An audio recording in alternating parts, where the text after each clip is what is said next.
parce que peut-être yëf yi bu ñëwee ba ex ci réseaux sociaux yi. je pense que jaar na ci benn peut-être jaar ngeen ci benn canal boo xamante ni da ngeen dem ba ci biir amatu leen interlocuteur bu ngeen waxal ngeen ni nañ ko exposer ci réseaux sociaux yeeg ci médias yi pour peut-être kilifa yi dégg ko ndax loolu jot naa am ndax jot ngeen a am. cette interaction là cette discussion là avec le leader que ce soit le président Ousmane Sonko wala kenn koo xamante ni peut-être bokk na ci les responsables de Pastef. waaw déjà comme je le dis ñun gis-gis bi ñu am ci exercice du pouvoir. Depuis avril laa wax 2024. dañoo mettre suñu plan d'orientation stratégique ne jeunes yi nii lañ jàpp ni la ñu war a taxawu pouvoir bi donc ñu bind ko jox ko les instances du parti. à leur décharge parce que jàpp naa ni le président Ousmane Sonko nekk na ci exercice bu doy waar muy ba mu ñëwee réew mi nu mu ko fekkee ak nu mu xëy na nu mu jàppee woon léegi nag malheureusement. dafa manqué cadre d'échange en interne. boo xamante ne am nañ ko et ça se comprend peut-être parce qu'en réalité ñu ngi soog a jël nguur te configuration politique bi ñu am dafa xaw a compliqué. voilà donc. waa effectivement jeunes yu bari bokk nañ fa. voilà non jeunes yu am na ay jeunes yu bokk Moncap ça quand même c'est vrai donc mais malheureusement mooy on n'a pas pu se faire entendre en interne. parce que débat bi le fait que mu génn ci réseaux sociaux yi. xam nga da ngay toog di xaar parce que bu ñu nee la jeunesse n'est pas patiente il faut pas qu'on dise ça parce que ku toog 18 mois proposer des stratégies proposer à servir parce que il faut aussi que ñu comprendre parce que président Ousmane Sonko mu ngi koy wax à juste titre mu ne nañ bàyyi di coowal poste parce qu'en réalité ndax mën na tax sénégalais yi jëppale voilà parce qu'en réalité ñooñu am na ñuy coow poste ñoo xamante ne si logique jouissive lañ nekk c'est-à-dire logique boo xamante ne dañoo jàpp dañuy def poste pour entre guillemets nguuru wane daraja mais ñun si logique contributive lañ nekk c'est-à-dire logique boo xamante ne sacerdoce la don de soi bi ñu doon wootee avant ñu jël pouvoir don de soi boobu noonu la ñuy woote suñu joxee suñu dénkee d'autant plus que sax li suñu leader wax na ko ku fi def loo warul def yoon dal sa kaw donc on n'a pas pu se faire entendre en interne moo tax ñu génnee débat bi teg ko dans la place publique notamment comme suñu leader nu mu ko defee woon parce que moom la ñuy roy en réalité moom moo ñuy jàngal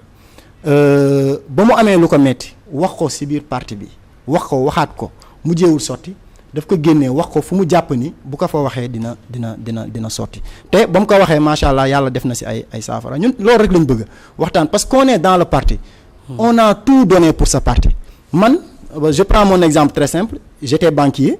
parti bi tax na j'étais cadre en banque parti bi tax na man ma bàyyi sama liggéey en banque ñëw di servir le projet je suis actuellement directeur au niveau de la SOMISEN donc directeur du portefeuille ça veut dire que bu doon xëy na sa bopp moo ngay waxal wala amaana bëggoo responsabilisation jeunes yi mën nga toog fi nga toog def mais en réalité ce qu'on a compris c'est que des na dafa manquer un canal d'échange en interne boo xamante ni jeunes yi dañuy mën a exprimer wu ba pare ñu dégg leen ba pare ñu mën a waxtaan ak ñoom. loolu nag leen jiite muy sa directeur général. Ngagne Demba Touré. moom gisuñu ko aussi mu prononcé wu ci. wala il est un peu gêné pour wax ci. non en fait mi comme moom xëy na moom la ñenn ñi di jàpp que ni moom waroon na mën a nekk ministre de la jeunesse. parce que ñu bëree bëri aussi turam la ñuy faral di dégg dañ koy tudd. est-ce que du xëy na loolu moo tax dégguñu ko. en fait je ne veux pas qu'on limite ce débat à un débat de personne parce que mu nekk Ngagne Demba Touré nu mu mënoon nekk c'est pas dit qu'il est le coordonnateur de la jeunesse patriotique que forcément moo waroon nekk ministre de la jeunesse par exemple bu ñu waroon fal ministre de la jeunesse wala beneen ministre parce que aussi bëgguma ñu yem rek ci ministre de la jeunesse parce que man dama jàpp ni sax c'est caricatural nga jàppee ni jeunes yi rek ministre de la jeunesse kese lañu mën a gérer donc war nañ mën a gérer yeneen léegi je ne veux pas qu'on le fixe en débat de personne nu mu nekkee Ngagne Demba noonu la waroon mën a nekkee tey Alexandre Mapal Sambou noonu la waroon mën a nekkee Salimata Dieng noonu la waroon mën a nekkee Mayté Sadio ainsi de suite waroon na mën a nekk ku ne donc pour dire juste que nous on parle de façon globale parce que dafa am ay échantillons benn ñaar ñoo xamante ne xëy na am nañ ay responsabilités mais loolu taxul ñu ne jeune bi nga xamante ni moo nekk ci parti Pastef te moo war a nekk ëllëgu parti bi moo war a nekk ëllëgu Sénégal ñu responsabiliser ko parce que c'est important pourquoi parce que tey boo ko jàngalul boo ma jëlul jàngal ma wan man nan laay fonctionner wala nga ne boo ma nee taxawal nee rek yow Ousmane taxawal ne après yow la ñuy liggéeyal responsabiliser woo ma boole woo ma ci décision bi foofu noonu en réalité sax souvent on dit tout ce qui se fait pour moi sans moi se fait contre moi. est-ce que diplôme yaa ngi fi Ousmane waaw parce que ñu bari aussi coow li bu ñu koy gis loolu dañ ciy poser wu question est-ce que le fait que joxuñu leen ndax diplôme yi mi ngi fi dëgg-dëgg xam-xam bi ci war ba ñu mën a yore par exemple des ministères yaa ngi wax ministère de la jeunesse buñ ci fixé rek par exemple ministère de l'intérieur wala ministère de la justice wala yeneen comme da ngeen a bëgg a briser les codes xam-xam baa ngi fi pour briser ko. je pense que déjà maa ngi koy wax encore une fois jeunesse parti Pastef chance bu mu am mooy jeunesse parti am en fait. Par exemple ñun taxawaay bi ñu taxaw rek dalay won ni c'est un mouvement de jeunes assez pondéré en réalité pondéré et plein de sens plein de savoir-faire parce que booy xool ñu bëri ay cadres lañ ci JPS bi. ñu bëree balaa ñoo liggéey da ngay gis JPS ñu am jusqu'à 10 ans on a vu même ñoo xamante ne ils n'ont pas 35 ans mais ils ont 10 ans d'expérience au moins. Donc ñu bëree bëgguma ci focaliser aussi ay personnes mais jeunes yu bëree ils ont le diplôme ils ont le savoir-faire ils ont l'expérience donc ñooñu ñun war a mën a responsabiliser lañ en réalité. Bon je prends l'exemple bu gën a ndaw même ñi nga xamante ne amaguñu expérience mais nan nga leen mën a maye expérience sinon xam nga nan lay demee da ngay ñëwaat d'ici 5 ans wala d'ici 10 ans nga ñëwaat ñu opposé waat la expérience c'est-à-dire boolee ñu la ci décision bi teg la à côté ne la jàngal. Responsabiliser wuñu la bu 10 ans jotee encore dañuy xoolaat sa CV ne la amoo expérience. est-ce que ñu ngi leen di jël aussi ci direction. donc bàyyi ma ñëw rek je prends l'exemple de Jean-Michel Sène. Tey il a 29 ans te pourtant il a pas mal d'années d'expérience lan moo ko may c'est parce que étant très jeune lañ ko dugal en apprentissage. muy liggéey di jàngale.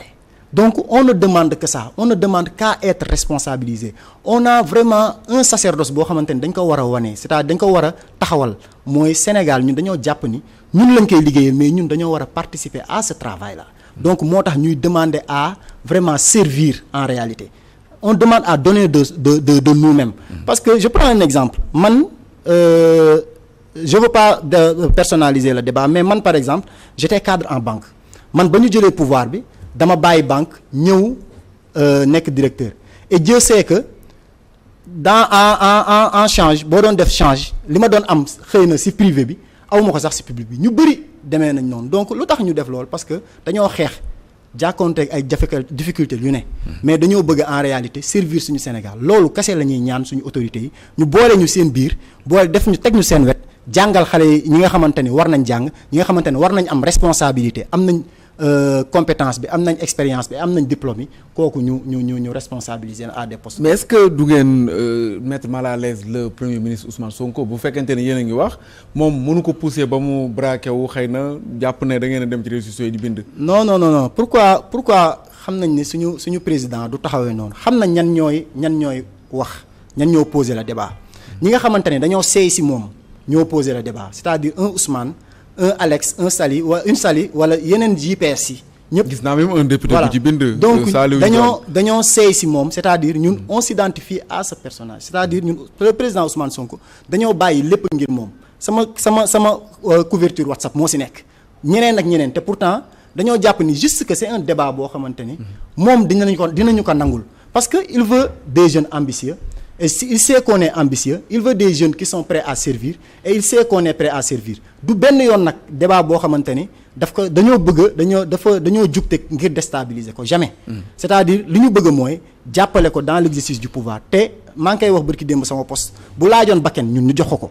mais juste que c'est un débat boo xamante ni ñun dañoo jàpp ni c'est légitime ñu poser ko te ñu bañ ko jël au premier degré comme si ñii dañoo bëgg a xeex wala dara ñun ñooy ces premiers défenseurs ñun ñooy ces boucliers et nous resterons toujours ces boucliers mais c'est un débat qu'on juge nécessaire de poser au niveau de ce parti. direction yeeg ministère yeeg yooyu est-ce que dimbali nañ